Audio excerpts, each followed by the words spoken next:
Esse é o primeiro vídeo de 3 que fiz contando tudo sobre o meu livro A Vida Não Segue Receita.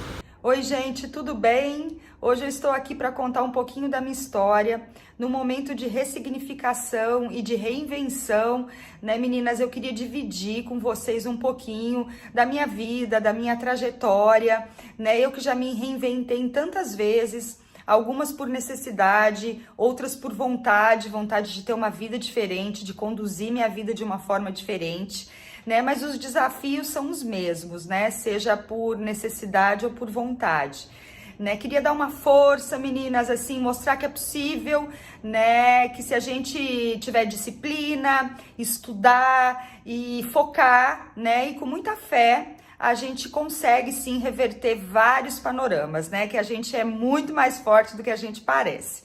Então, vim aqui para compartilhar, espero que vocês gostem.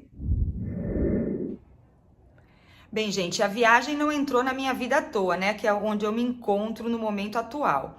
É desde pequena, desde sempre que eu me lembre, né? O meu padrasto viajava demais a trabalho, a gente mudava muito de cidade, a gente viajava muito de avião, numa época que ninguém viajava, né? E isso eu acho que criou em mim uma vontade muito grande de viajar. Sempre, minha vida sempre foi pautada com muitas viagens, né? A minha formação, minha primeira formação foi engenharia civil, até eu acho que por própria influência do meu padrasto mesmo, eu me formei na Uniub, em Uberaba, eu morei em Uberaba durante 12 anos, né? Me formei em Uberaba e exerci a função de engenheira civil na Encol, né? Quem da minha idade lembra, a Encol é uma construtora que foi muito grande no Brasil, né? Construtora de prédios principalmente, e ela veio a falir mais ou menos em 97, 98, acho que é mais ou menos por aí, se não me falha a memória.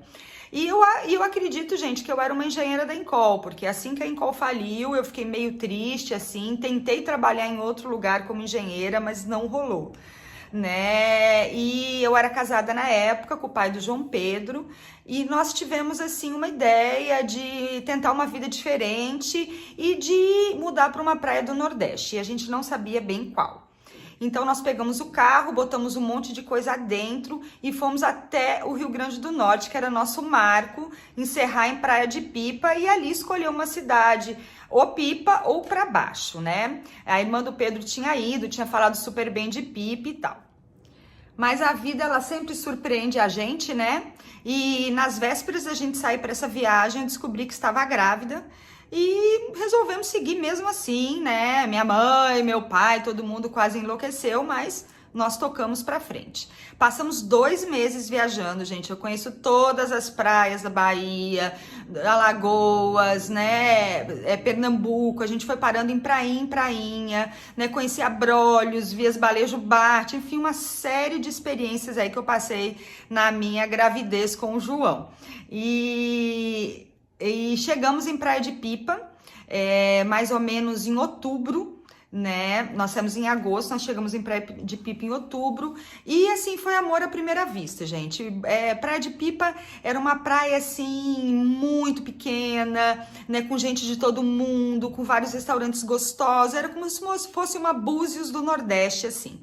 E a gente ficou encantado com Pipa, e no carro, eu não contei pra vocês, eu tinha levado biquínis e bijuterias lá de Minas, que a gente morava em Minas Gerais, foi a nossa última cidade antes de ir fazer essa viagem pelo Nordeste. E eu já tinha levado algumas coisas para vender, né? Eu já tinha esse intuito talvez de montar uma lojinha de bijuteria, tal, na praia.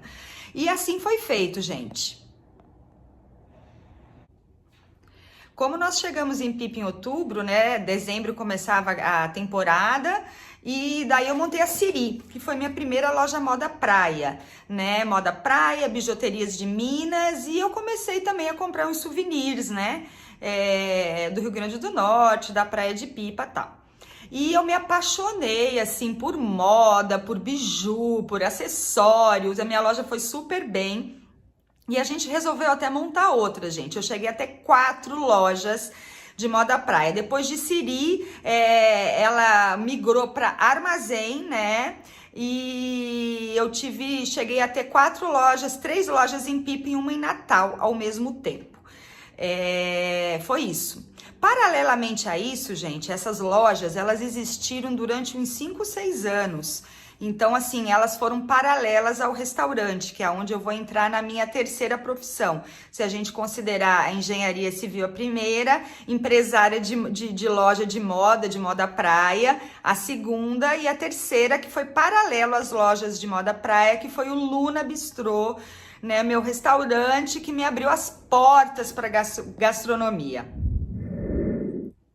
A nossa primeira ideia era ter um restaurante como fonte de renda e uma renda para o meu marido, né? Eu ficaria com as lojas e ele tocaria o restaurante. Essa era a nossa ideia principal para a gente viver na cidade e tal, né? Era essa a ideia, gente. Eu não tinha intenção nenhuma de ser chefe de cozinha, não estava nos meus planos. Eu estava envolvida com as lojas, com a moda e com tudo mais, né? E os nossos vizinhos, eles eram donos desse Luna Bistrô e estavam muito achando a pipa já movimentada, muito movimento, e eles queriam mudar para Florianópolis e nos fizeram a proposta de comprar o Luna Bistrô e de nos treinar, ensinar as receitas e a gente comprar com tal de porteira fechada, com funcionário, com louça, com tudo, né? E eu, grávida de 9 meses, fiz esse treinamento em cozinha, um calor do cão, né? Mas eu lá, firme e forte, fizemos esse treinamento, eles foram embora e nós compramos, né? O Luna Bistrô era nosso. E então, né, nos vimos com um restaurante. Na época, era março mais ou menos de 98, foi quando o João nasceu. A gente tinha 2 lojas, uma na rua principal chamada Armazém, essa Siri pequena e o Luna Bistrô restaurante, né? Inclusive a Kaline tá aí no grupo, era a dona do ponto e foi minha funcionária durante anos e hoje é dona da loja. Gente, olha como o mundo dá voltas, né? Para melhor, graças a Deus. Então, João nasceu e nós tocamos esse 1 ano. Eu fechei a Siri, abri uma outra armazém no outro shopping de Pipa e nós ficamos, assim, esse ano com 2 lojas de moda praia e o João pequeno e o restaurante, né? E eu muito envolvida com as lojas, viajava muito pelo Brasil para comprar coisas e levar, principalmente para Minas, para o Rio, para São Paulo. Eu viajava muito. Eu sempre gostei, gente, de viajar, comprar coisas e trazer para vender coisas diferentes, buscar novos designs, bijuterias. A Kaline que tá aí lembra muito dessa época, como eu viajava pelo Brasil em busca de coisas diferentes, né? Eu cheguei a vender Lene, que hoje é uma marca de biquíni super chique, que também era na época, vendi Rige, vendi muitas coisas turísticas, cerâmica pintada à mão, enfim. E assim foi, né? Durante um bom tempo, gente, 1 ano mais ou menos, foi assim, uma vida calma, pacata, na cidade, na praia, tudo tranquilo, filhinho pequeno, indo pra praia todo dia, aquela vida que a gente sempre sonhou. Mas um belo dia, gente, a gente é surpreendido com uma visita, com uma avaliação que a gente não estava esperando, para a Associação dos Restaurantes da Boa Lembrança, né? Que foi um marco do nosso restaurante, onde eu falo que a minha vida antes de chefe, depois de chefe, né? A gente entrou para a Associação de Restaurantes, eram, eu acho que 40, 50 melhores restaurantes do Brasil na época, os gastronômicos. Eu nem sabia que existia esse mundo, gente. Eu nem sabia que chefe usava aquele chapéu, que usava doma, nem sabia que chapéu. Olha, não, eu não conhecia o universo gastronômico. Eu tinha um restaurante, era um bistrozinho, eu fazia as receitas que eu peguei do cara, né, que eu comprei do cara, era a mesma equipe, os mesmos cozinheiros, tudo igual. Eu não tinha essa pretensão, né? Daí a gente foi avaliado nessa associação, foi aprovado e nossa vida mudou assim da água pro vinho.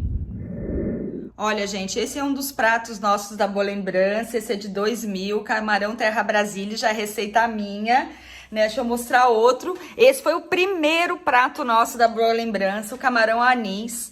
Essa receita era do antigo dono do Luna, né? Que eu tava, imagina, como eu falei pra vocês, eu não cozinhava, eu não fazia nada, né, gente? Eu só fazia as receitas que o cara mandava. Óbvio que eu gostava muito de cozinhar, mas eu seguia as receitas dele, né? Então, quando a gente foi aprovado para Boa Lembrança, a primeira coisa que eu fiz foi ligar para ele, falando: Fernando, pelo amor de Deus, que receita que eu faço para Boa Lembrança? Olha, gente, outro orgulho que eu tenho são esses livros, né, que a gente fez com a Boa Lembrança, com Sérgio Pagani e a Danusa Bárbara, com texto. Foram 4 livros, né, ficaram 2 comigo e 2 com o Pedro. Eu tenho feijão e tomate, vou mostrar as receitas aqui pra vocês. Vou achar a minha aqui pra vocês. Olha, gente, aqui as 2 receitas de tomate, eram tomates recheados, com arroz e alho e poró, e uma salada de camarão, feijão verde e nozes. Essas 2 receitas já foram minhas, foi bem no começo da minha vida de chefe, mas eu tenho o maior orgulho delas.